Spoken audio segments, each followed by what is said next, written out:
Well, hello there, my fellow rushers. How you been doing today? KingRix here, and today we're gonna be doing something a little bit different. This was requested by one of my subscribers, and I decided to try it out. Basically, we'll be doing a tier list. We're doing a tier list on every unit in Iron Marines, which is a game that I haven't played in a very long time, but I still remember how all the units used to work, and I remember most of their traits, their positives, negatives, and all. So I'll be ranking them based on my opinion, so this is a subjective rating, so take every rating with a grain of salt. Some of you may prefer other units than me, and that's completely fine because you may have a different playstyle than mine, which is completely understandable.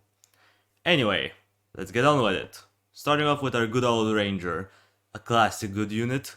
Not that he doesn't deliver all that much damage, but the amount of bulkiness that this guy possesses, very good. It's even stronger than the one the engineer has. Even though the engineer has high armor, this guy just he's just so good. But you know what? I'll put him in A. He's very good. If you're looking for a bulky squad that can just absorb damage and do some consistent damage, they're pretty good. I would say Rangers are A tier. Not quite an S tier though. They could be S tier, but their damage is not quite enough to be there. Moving on to the snipers. Snipers are kind of iffy. Like sure, they can insta-kill, which is very good. But the fact that they can die so easily and that they move kind of slowly and they take a long time between charges, and the fact that the insta-kill is kind of RNG, I'll put them in B. They're still a very useful unit, especially if you're doing them on the second world. It's pretty good against surge protectors. They can just annihilate them. It's very handy to have around. But but in Borealis especially, they just kind of suck and they're kind of hard to use. Moving on to the engineer. Oh, engineer. This is kind of hard because they are weird. They're not very preferred to deal with enemies, they're mostly there to destroy buildings. And they do it very quickly. And the thing is that I don't really use them all that much outside of Borealis, because in Borealis they're actually very good, because half of the units that you have to fight are they take damage as a building, so they can use their lasers that deal incremental damage. So the longer they stay on the target, the more damage they're gonna do. And that's the thing, outside Borealis, I don't find them to be all that useful.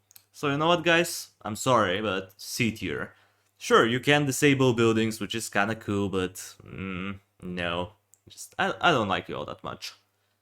Guardians on the other hand, oh my god. Guardians, easy S tier.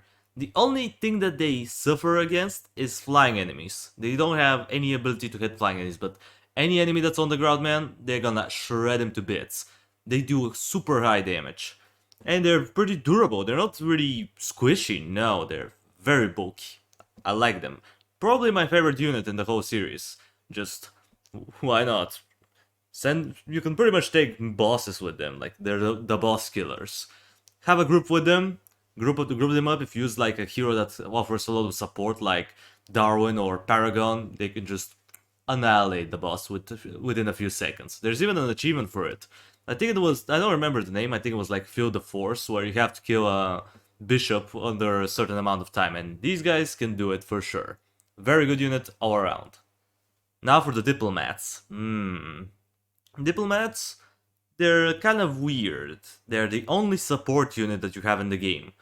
They don't do, well, they do some damage, but it's so little that you don't even notice it. But they can stun enemies, which is gonna be kind of nice if you're fighting someone really tough and dangerous. That's very good. They can cast shields, which is so good to have around. They're so good for certain things. But you know what? I'll bump them down up to high A. I would say they're better than Rangers in terms of support.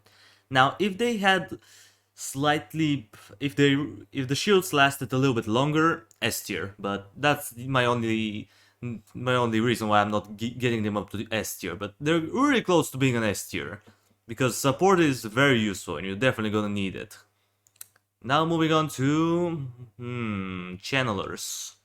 Channeler, most people will probably rank into S tier, and you know what? For a good reason. They're also S tier. There's something about the these units, the alien units, I don't remember what they were called exactly, but these guys are ridiculous. Like the channelers, they're very good if you have. They're kind of like the opposite of the engineers. Whereas the engineers are very good against buildings and nothing else, these guys are good against enemies because they can cause these channel beam. They can channel these beams and they do incremental damage and they have a small chance for an insta kill, which is very handy to have around. Kind of like the snipers. So yeah, they're very good. However, if you have buildings, don't use them. They're just terrible, but they do have the fastest mobility in the game. And you know what? I would say they're probably better than the Guardians, in most situations, that is. Sorry Guardians, I love you, but Channelers are just the best unit in the game. Moving on to the mechas. Starting off with the Flamethrower. The Flamethrower is okay, but... I don't like him, man. Sorry, man. Sorry for all the lovers of this guy, but he's going in D. Someone has to be at the bottom, and I think the Flamewalker is pretty much at the D tier. Like, he doesn't deliver all that much damage, the bot that he summons doesn't do all that much. The stun grenade is nice, but it recharges so slowly that it's not very effective. And, you know, you can use it enough times to the point where it's actually very a consistent stun, because it's not. Plus, he doesn't have all that much durability, and that's disappointing because the mechas are supposed to be tanky, and, you know, they're supposed to be at the front and absorbing damage. And this guy, he can absorb damage, but not as much as the others. Speaking of others, Shellstorm. I really like this tower. Or in this case, unit, my bad, sorry. This one is pretty cool. I would say it's one of the more interesting units. It's very good for air support, but it can also deal with ground enemies pretty easily. So, I don't know, maybe this is a little bit of an overestimating, but I'm gonna put it in low S tier. It could be high A, but I just want to put it in S, man. It's so useful. One of my favorite units to use. She can take down flying enemies like they're nothing, especially against the rat carriers. Even though they take damage as a building, they're still flying enemies, and the rockets deal extra damage against them. So you can just obliterate these things. One Shellstorm, you don't even need the engineers. You can just use Shellstorm, and it's gonna be even more effective because it's very durable. And it can also spawn shock bots, which can stun enemies and, you know, act as a distraction. And you can also toss this toxic barrel full of toxic waste and deal heavy damage. It's wonderful. I really like this unit. I would say 9 out of 10. It's not as good as the Channeler, but it's still a very useful unit. Now moving on to the Brawler. And kind of a weird one. He's mostly there for tanking, that's his purpose. Is to just stay at the front and absorb as much damage as possible. And he does his job quite well. But being durable is not the only thing that's important, so I'll put you in B. Sorry, man, I just don't like this. I don't like this one all that much. I usually prefer bulky heroes, so the hero is usually enough to be the tank. And this guy, even though he can absorb a ton of damage, he moves very slowly. His attack rate is pretty bad, and he only attacks single targets.